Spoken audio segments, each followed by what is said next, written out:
All right, so you want to know what's really going on in the Democratic Republic of Congo, huh? Specifically with this M23 rebel group. Yeah. We've got a ton of stuff to look at here. Articles, briefings, even a Q&A.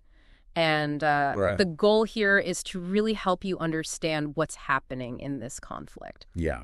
It's definitely one of those situations that's, more complicated than just a headline. Absolutely.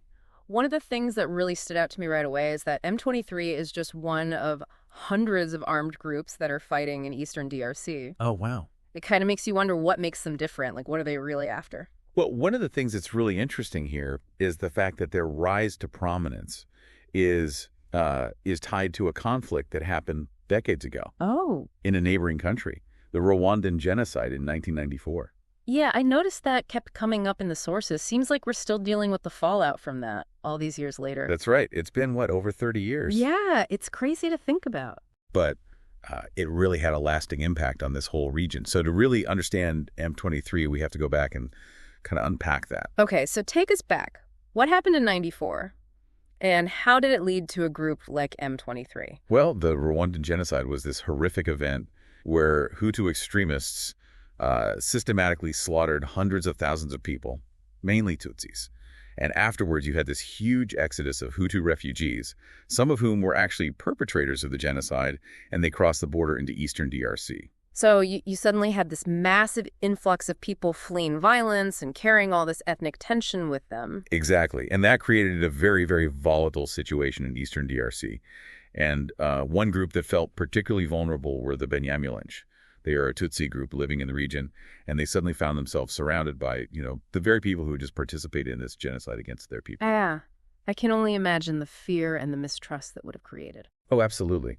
This feeling of being threatened, of being marginalized, is key to understanding how groups like M23 came to be.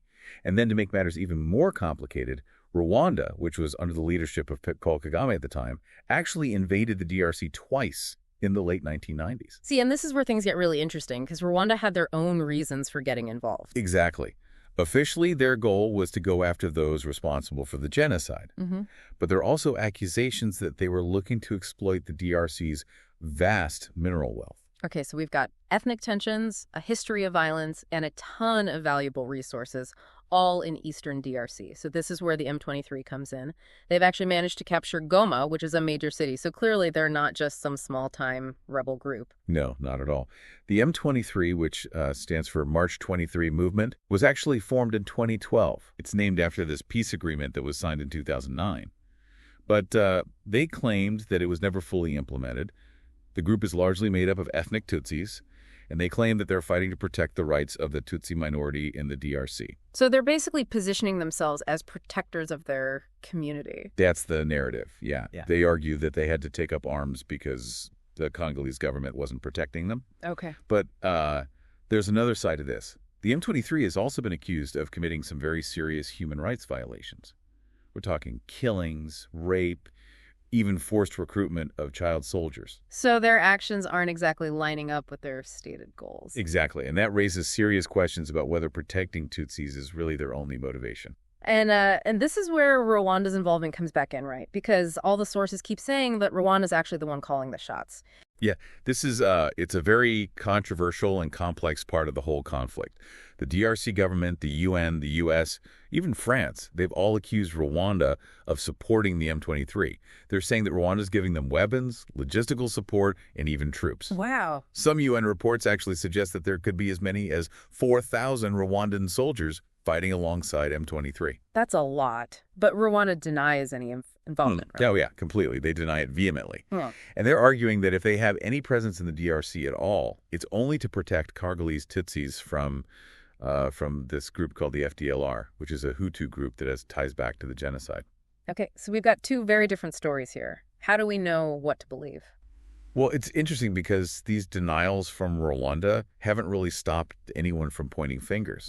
The sources highlight this one report from the UN group of experts, and it uses things like intercepted communications and even drone footage to try to prove that there are Rwandan troops in the DRC. So it's more than just accusations then. There's actual evidence. That's what makes it so compelling. Rwanda's even gone so far as to claim that the FDLR is actually collaborating with the Congolese army to attack Rwandan territory. Mm. But this is disputed, too. Some sources are calling these claims a pretext for Rwanda's own actions in the DRC. So is it possible that Rwanda's kind of playing both sides here? Protecting Tutsis on the one hand, but also going after their own interests? I think that's a possibility that a lot of experts are looking at. Mm-hmm. It's important to remember that these situations are rarely black and white. Especially when you throw in all the mineral wealth in eastern DRC, which we talked about earlier. Those resources are incredibly valuable. Oh, yeah, definitely. And this is where things get even trickier. Critics of Rwanda are saying that their involvement in the DRC is more about economics. Oh, interesting. They point to the fact that eastern DRC is incredibly rich in things like gold, tin, coltan, which is used in all kinds of electronics. Right. And they're saying that Rwanda's using the conflict as a way to get access to these resources. So basically, they might be trying to protect their own people, but also cashing in on all those valuable minerals at the same time. That's the idea. Hmm. And this perspective is actually gaining traction, especially with all the recent violence. Some sources even suggest that the change in the U.S. administration might have emboldened Rwanda to take more assertive action, thinking that there wouldn't be as much pushback internationally. Wow. Okay, so we're starting to get a better picture of who's involved and what they want, but I want to go back to Goma for a second. You mentioned it's strategically important, but what makes it such a prize in all of this? I mean, I know it's on a lake and near a volcano, but there's got to be more to it than that. Right. Goma is way more than just a city. It's this major trading hub. Mm. It's got over 1 million people living there. Mm. And it's like a gateway to all the mineral resources in the region. So controlling Goma basically gives you a ton of economic and strategic power. Which is exactly what the M23 has done with their latest offensive. And they did it pretty quickly, from what I understand. Yeah, their advance on Goma was surprisingly fast. They captured a bunch of towns along the way, and the fighting was really intense. Mm. Unfortunately, North Kivu province's military governor was actually killed during the advance. Oh, wow. That's, yeah, that shows how dangerous things are right now. Absolutely. And their capture of Goma has had this terrible impact on the city and the people living there. Thousands of people have been displaced, forced from their homes. Essential services have been disrupted. And there's even reports of a hospital being attacked. It's just heartbreaking to think about the human cost of all this. It is. It's easy to focus on all the political stuff, but it's important to remember that real people are caught in the middle of this. Yeah, for sure. And it's not just civilians who are suffering. There were even reports of Congolese soldiers and European mercenaries surrendering to the UN forces. Really? Instead of fighting M23. It really shows how bad things got, how quickly. Wow. Okay, so with everything that's happening, what's the world doing about this? Is anyone trying to stop it? Well, yeah, there have been a few different responses, but it's a bit of a mixed bag so far. We've got the UN peacekeeping mission. It's called MONUSCO. It's actually been in the DRC since 1999. Wow. They have over 10,000 troops there, but they've been criticized for not being very effective. I can't imagine what it must be like for the people there, knowing that this peacekeeping force has been there for decades and the violence just keeps going. Yeah, it's tough. There are a lot of reasons why MONUSCO struggled, but the fact that people see them as ineffective is definitely a problem. Right. Then there's also this military force from the Southern African Development Community. They call it the SADC. They've also been deployed to the region. So there are boots on the ground, but they haven't been able to stop M23. No, unfortunately not. The SADC force has also had trouble containing the violence. And tragically, some peacekeepers from that force have actually been killed in the fighting recently. Oh, no. So we have these peacekeeping forces present, but they can't seem to stop the violence. What's happening with diplomacy? Is anyone trying to negotiate? There have been some efforts, yeah. The UN Security Council has had emergency meetings, and there's been talk of possible sanctions against Rwanda. Okay. France has been really pushing for a UN resolution that specifically names Rwanda as the backer of M23 and demands that they pull out of the DRC.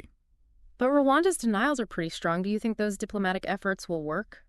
It's going to be tough, That's for sure. Rwanda hasn't shown any signs of backing down from their position. And they have allies on the Security Council who might try to block any resolutions that are too critical of them. What about the U.S.? Haven't they been speaking out about the situation? They have, yeah. The U.S. has condemned the violence and called for all sides to respect a ceasefire. But they've been careful not to directly accuse Rwanda. They've called for an independent investigation into those allegations of Rwandan support for M23, but nothing concrete's happened with that yet. It seems like there's a lot of finger pointing and calls for everyone to calm down, but not much real action being taken. That's a fair assessment, yeah.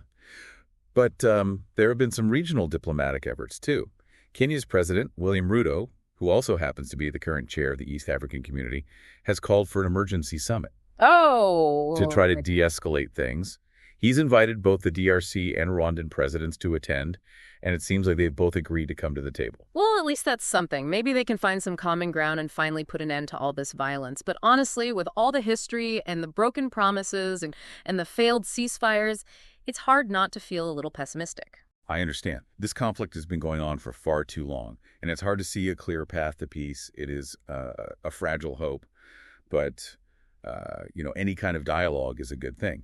But even with these diplomatic efforts going on, it's really important to remember the human cost of this whole conflict.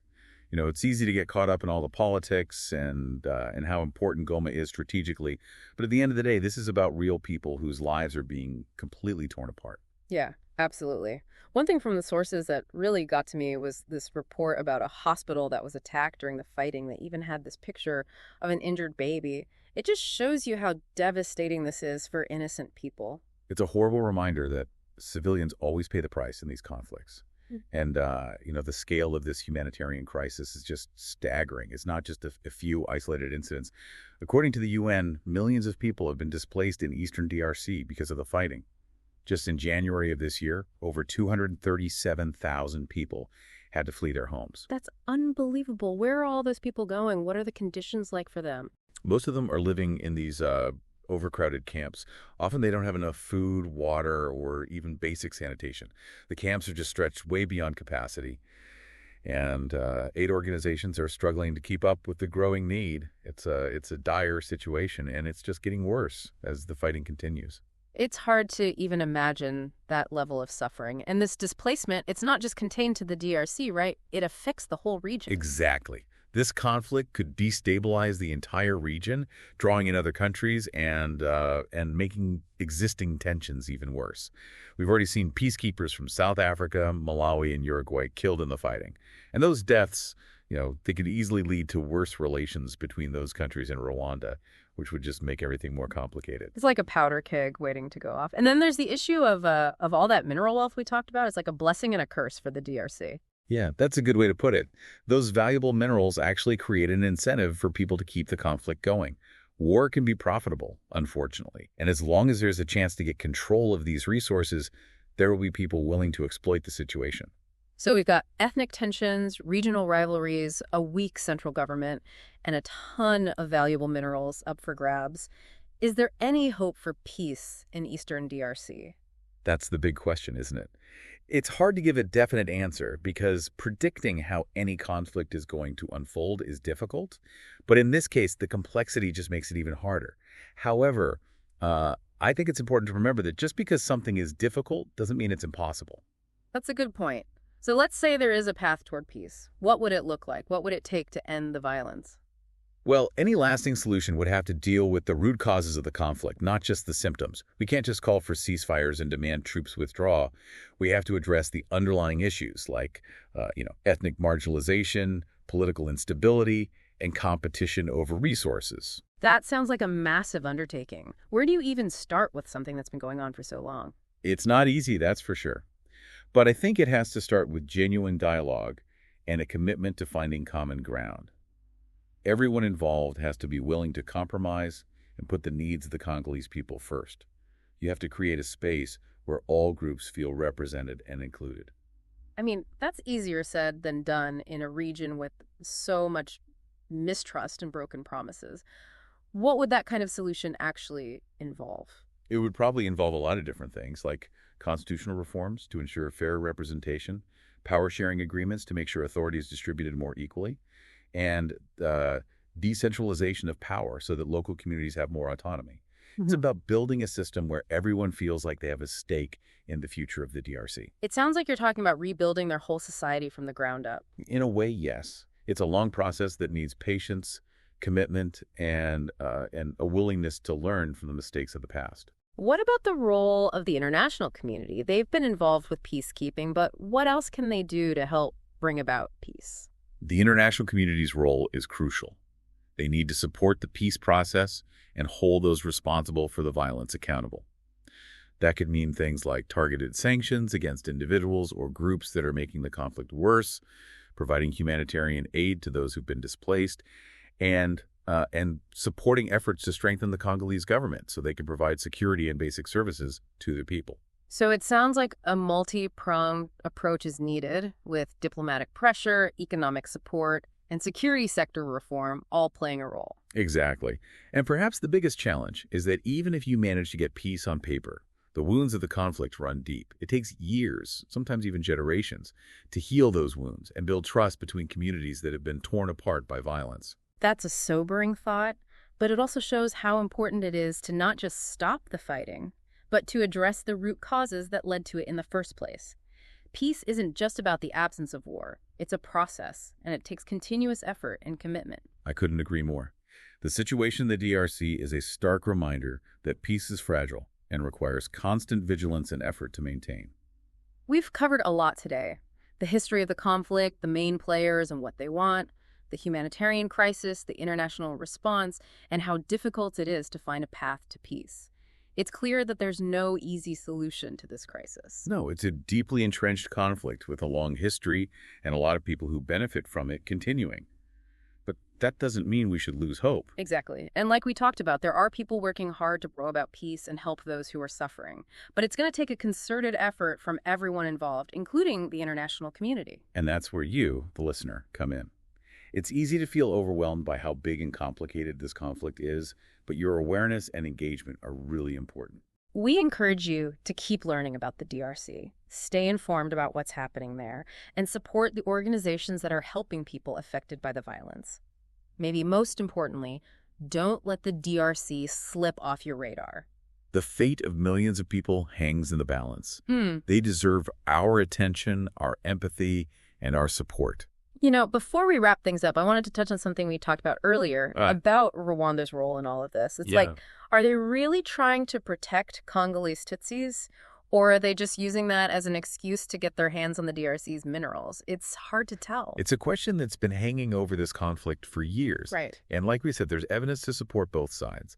Rwanda does have some real security concerns. I mean, the FDLR, that group with ties to the genocide, being in eastern DRC, is a threat to them. And they've been pretty clear that that's their main reason for getting involved, protecting Tutsis from that threat. Right. And we can't forget that there's a history of violence against Tutsis in that region. So writing off Rwanda's security concerns as just an excuse wouldn't be right. But then, you know, you can't ignore the fact that Rwanda has also benefited economically from being involved in the DRC. That's the other side of the coin. The area is full of valuable minerals. And there's proof that Rwandan-backed groups are making money off mining in eastern DRC. So it's possible that they're motivated by both, trying to protect their people and getting their hands on those minerals. It's very possible. These kinds of conflicts are hardly ever clear-cut. It's usually a messy mix of motivations with self-interest and genuine security concerns all tangled up together. Which makes finding a solution even harder. How do you even negotiate with someone when you don't know what they really want? It's a real challenge for diplomats. They have to go into these negotiations knowing that things aren't simple, that the people involved might have legitimate reasons for being there, but also hidden agendas. It takes a ton of patience, an understanding of the history, and being able to see things from different perspectives. And a lot of healthy skepticism, I'd imagine. Oh, definitely. You can't just take everything at face value. You have to analyze the information, look for contradictions, and question why people are doing what they're doing. This has been really eye-opening. We've learned about the history of the conflict, the key players, the humanitarian crisis, the international response, and how complicated it is to find peace. It seems like there's no easy answer.